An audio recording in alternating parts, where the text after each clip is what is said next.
Hi everyone, and welcome to the tutorial series for the procedural park. In this video we're going to be taking a look at the props, and the props are categorized as area props, fixed path props, and random path props. And we're going to be taking a look at all of these props by their categories. So if I go ahead and jump into Unreal here, just before I started this video recording, I made some small changes to speed things up. So right now what I've done is, if I go into my blueprint for the park, what I've done is I've disconnected the generation of the fixed path props and the random path props, because I want to make sure that we first focus on the area props. So normally when you click on the button spawn props, it'll spawn all of the props at the same time. So we're going to now only spawn the area props. So if you go ahead and scroll all the way down to setup generation, you'll notice that you have a category here called random area props, fixed path props, and then random path props. So we're going to focus on the first right here. And if you expand this, you'll notice that we have 6 different props that we have that come with the park. And let's go ahead and expand the very first one here. And the first thing you'll notice is that you have 2 options. You can include a VP actor class, which takes priority by the way, or you can actually include a regular static mesh. For the purposes of the tool, all of my examples for area props are actual blueprint classes. So you can see what this is by clicking on this little icon here, and it'll take you to the content browser. And I'm gonna go ahead and open here. And this is our first area prop. And you can see all it is a little gazebo with 4 picnic tables, and we have a little floor area which is supposed to be kind of concrete. And notice that just like the central actors, we have a little area here and a spline. And this is the same ability as the central actors, meaning that we can flatten the terrain when we spawn these, and we can change the material of the landscape at will. And this is because we're inheriting from the parent class PP building base, right? So if you wanted to include your own area props, my recommendation will be to simply grab one of these guys, duplicate it, and then remove the actual static meshes here and add your own. But leave these stuff that is inherited in blue as is. That way your props will be able to have the exact same ability as my own. All right? So what I've done here is, out of all of these different props, I've disabled all of them. So if I expand number 1, for example, you see that I have percent chance to spawn is 0. And I've done that because we want to make sure that we look at all of the settings just by looking at one prop. We don't want to be getting distracted here. So the settings are the bounds, and this is something that you can enter manually. In this case, it's 800 by 800. Then you have a spawn method, which you have 3 options. You can spawn your area prop in a completely random location in your park, or you can spawn it near a random path or near a random central actor, right? So if I go ahead and spawn my central actor here, and I'll go ahead and create my path, notice that obviously we have 1 central actor in my paths. Right now, if I went and spawned my prop, right now is going to spawn at a random location inside the park. And notice that I have always spawn selected, so this prop will always spawn. So if I go ahead and click on spawn props, you can see that it just selected a random location inside the park, obviously avoiding the pathways and central actors. So if I can click here again, notice that these are just random locations inside the park. That's it. All right. If we look at the other setting here, and we say, actually, I want you to spawn nearby a random path, what this does is, it actually has, the tool keeps track of all of the paths that have been spawned. It picks a random path and spawns nearby that path. So now with this selected, we go ahead and click on spawn props, and notice that now this guy spawned near this path right here. And if we can click on spawn prop again, notice now that this guy is once again spawning nearby a path. And if I can keep spawning these guys, you can see that now they are obviously spawning near a path. So depending on what kind of area prop you have, you may want to have them spawn, you know, at different locations. So finally, let's go ahead and say, I actually want you to spawn nearby a central actor. And it's going to be either this or this, and it's going to be the same thing. It's going to pick a random central actor, and it's going to spawn nearby. And in this case, it picked this random actor here, and it's going to spawn 2,500 units from that central actor. And this is the setting right here. In addition to that, notice that there are two different things. One is always spawn, which will guarantee that this always spawns, but there's also a % chance to spawn, and one means 100%. So what is the difference? Well, here's how it works. I'm going to collapse all this. When you press spawn an area prop, the first thing the tool does is it checks for all of the area props here that have this checkbox enabled. If it has always spawn, it'll just straight up spawn it. After it spawns all of the props that are marked as always spawn, after that it grabs a random area prop from this list, and then it looks at the % chance to spawn. So even if you have a prop with 100% chance to spawn, if that prop isn't selected when we get the random selection, it will still not spawn. So that gives you the flexibility, right? If the prop is selected and you want the prop to always spawn, if selected, make sure that you have the % chance to spawn as 1 for 100. But if you always want it to spawn without any randomness whatsoever, that's what this little checkbox is right here. All right, let's go ahead and remove everything once again and create our paths. And now let's take a look at the next setting here, which is connections, which is really interesting, right? So if we decide, let's go ahead and spawn this guy at a random location. If we want to have a little path that takes us to that prop, this is what we are calling a connection, right? And this is one of the recommendations that I got when I was making my devlog videos is, if you have a really big park and you spawn one of these gazebos literally in the middle of nowhere and you're surrounded by trees, naturally in a normal park you would have a little path that takes you there. Otherwise, how are you going to find it, right? So this is what the connection is for. So if I click here, you can see that we have three options. We can either spawn no connections, right? It just spawns in the middle of nowhere, or you can actually specify a path that will connect to another nearby path. So basically what we're doing here is we're saying go ahead and spawn anywhere in the map, but then spawn your own path that connects to one of these paths that's already there. And notice that for that path we can specify another class. In this case we have the generic path area prop, which in this case has a different material. So if I go ahead and click on spawn, notice that we spawned this guy here, and now we have it's in a random area, and now we have this additional path that is connecting to a random path that's nearby. And notice that we have a different material here because we have a different class. So this is another way for you to change the material or even the mesh that you want to use for this specific prop paths. And if I go ahead and I spawn another prop, see here that it spawns a little bit farther, but in this case it actually connected to a central actor. And this is something that I wanted to point out, right?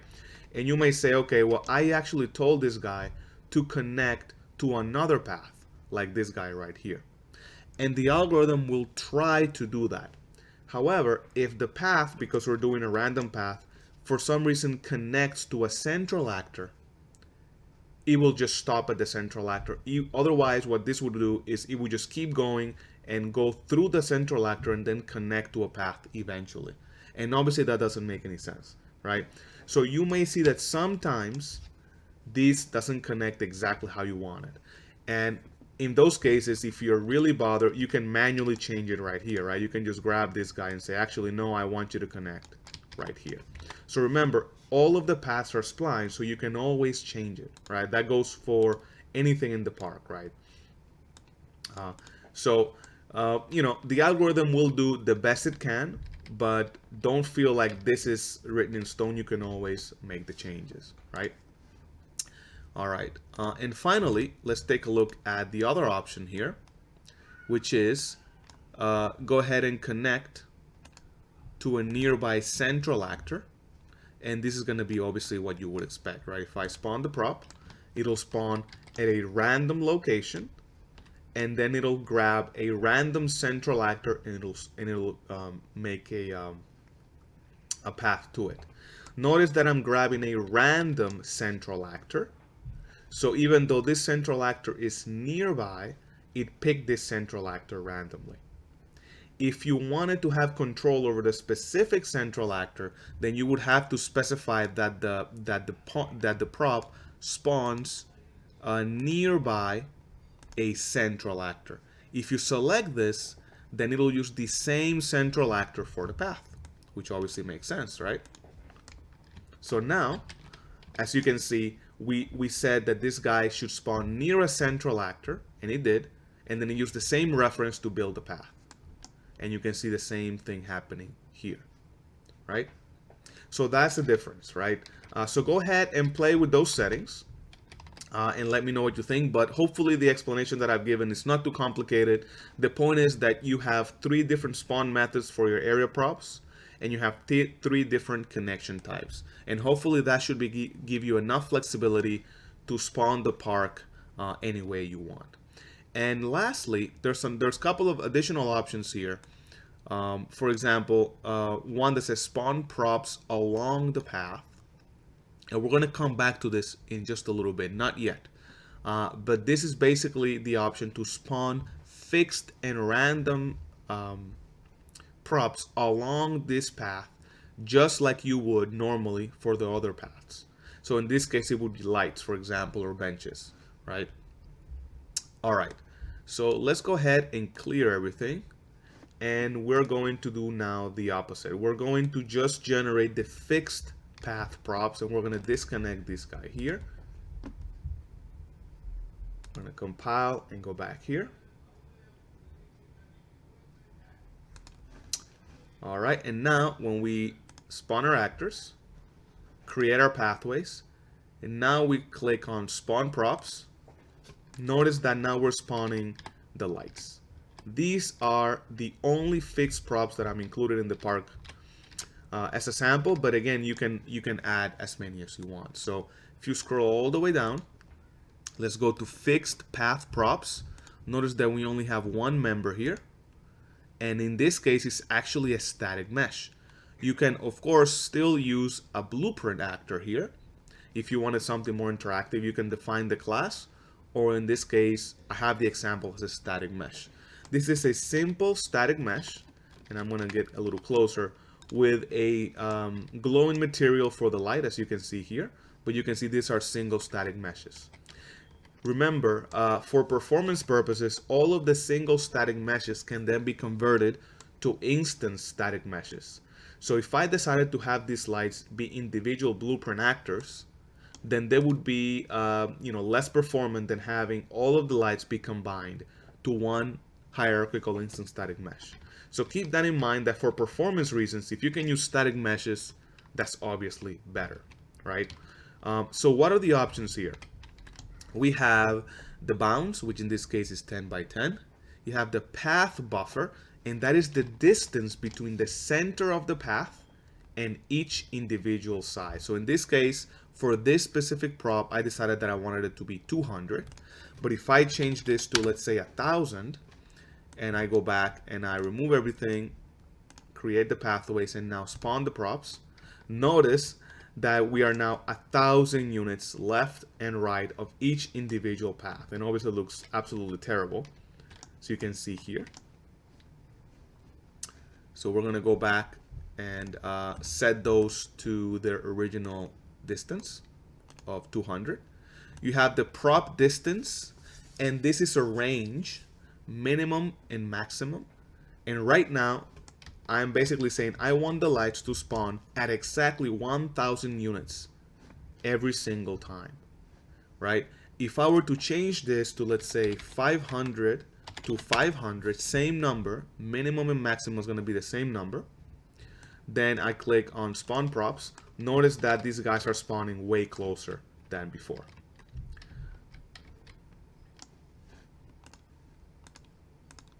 All right. Now, the reason I have a range here is because what the tool is actually doing is grabbing a random value between X, which is the min, and Y, which is the max. So if I wanted to do this, oops, not 200, 2000, I want you to do the distance between 500 to 2000. So it's going to be an irregular distance. When I click on spawn props, notice that some of the props are farther than others, as you can see here. So this is an irregular distance between those values.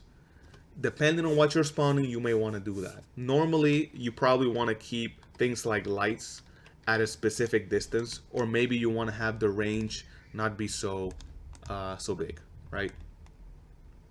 All right. And then you have the rotation.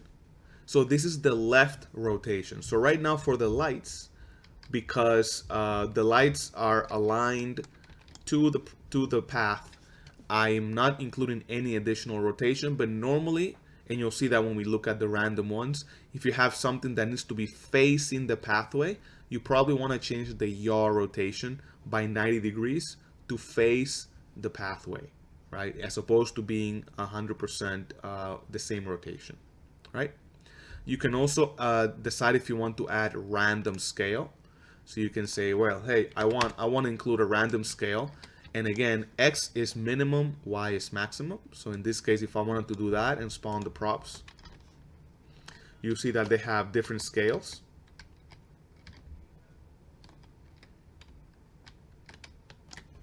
All right.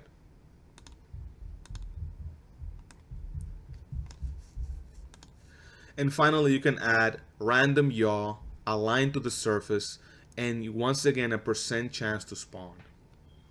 You also have the option here to spawn either left or right. So let's say that I only wanted to spawn this light model on the right hand side at this distance. You could do that as well. And you can see that now we're only spawning on the right hand side. See that? And maybe you want to have a different model spawn on the left, right? So a lot of flexibility here. All right, and obviously flattened landscape is pretty self-explanatory. If you have, it doesn't make sense for the light, but if you had a model that you wanted to always be in flat terrain, you can choose flatten landscape and it'll just flatten the landscape right there. This option only works if you're using a actor class with that parent, by the way. All right, and finally, let's take a look at the random path props. And again, we're disconnecting the fixed.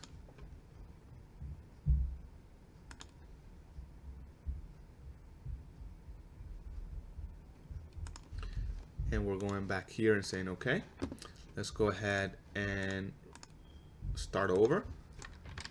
And now, if we press spawn props, notice that we have a few props that are spawning. We have this gazebo, we have this bench, and you can see, and you have this table, and you can see that they're spawning at a random places. So they don't spawn exactly at a specific distance, they spawn at a random location along the pathway. So now that we know what's going on, if we look at the settings here for random path props, notice that we have three. We have the gazebo, obviously, we have the bench, and we have the table. And this is going to be the same settings for all. Again, you can choose an actor class or a static mesh. The bounds, the path buffer, same thing. The distance between the center of the path and the prop. So obviously, because the gazebo is a much bigger prop, I've decided to add a buffer of 1000. So you're going to have to play around with these numbers when you add your own. Prop distance, again, between what's the distance between the props as you're going through. and in this case you have the same one, but you could make this a minimum and a maximum. In this case there was no need for a rotation here. The scale, I'm not changing the scale, but I have a percent chance to spawn of 20%, 0.2. This is the reason why you don't see gazebo spawning every single time. You have a random chance to spawn the gazebo. And if we look at something like the bench, for example, in this case, we are doing a left rotation of 90 degrees in Z because we want the bench to face the pathway here. And we have a 30% chance to spawn. And the same thing for the table. In this case, we have a 20% chance to spawn and the same rotation here. All right. And if I go back and connect everything, and this is basically how you should have it, right? Everything generates one after the other.